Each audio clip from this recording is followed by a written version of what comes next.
When Princess Twilight Sparkle came out, everyone loved it. To them, it fixed all the problems with Season 3. Twilight is still Twilight, Discord is still Discord, it brought everyone back. Personally, I think it's an okay episode. But that's not to say that there aren't a lot of strong things in it. Every pony is preparing for the Summer Sun celebration. Twilight, however, isn't feeling up to the chance. Not only isn't she used to flying, funny I thought she flew okay in Magical Mystery Cure, but she's also disheartened that she's going to be separated from her friends during the celebration, since it was the date that brought them together.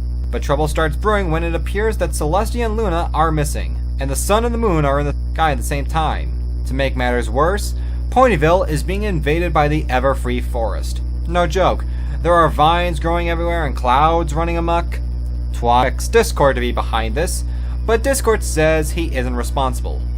Sort of. Twilight soon gets help from a zebra named Zecora, who gives her a potion that shows her the images of the past. She learns that the elements of harmony came from a crystallized tree in an underground cave. Twilight comes to the conclusion that something is happening to the Tree of Harmony. So Twilight and the gang now must go into the Everfree Forest in order to figure out what's going on. Let's talk about the good stuff. One of the many. The best scene in the episode is when Twilight sees the battle between Celestia and Nightmare Moon. First of all, Nightmare Moon is given a good redraw. In the original episode, she looked kinda flat, but here, she looks a lot more three-dimensional. The battle itself is pretty dynamic too. This was the scene that made me love the show, and who couldn't blame me for that?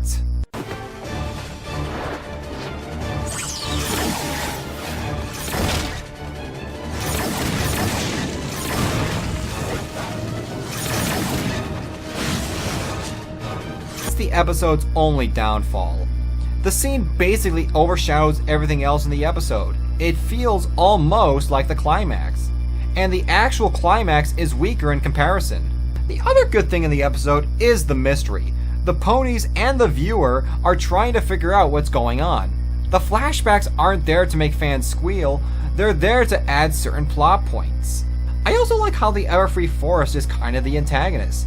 I think that's what they should have done with King Sombra. The episode is a good callback to the first episode. It almost feels like an anniversary in some way. The ending of the episode is actually a setup for a story arc that will come later in the season. Overall, Princess Twilight Sparkle is okay at worst, but amazing at best. I'd say go check it out if you're curious.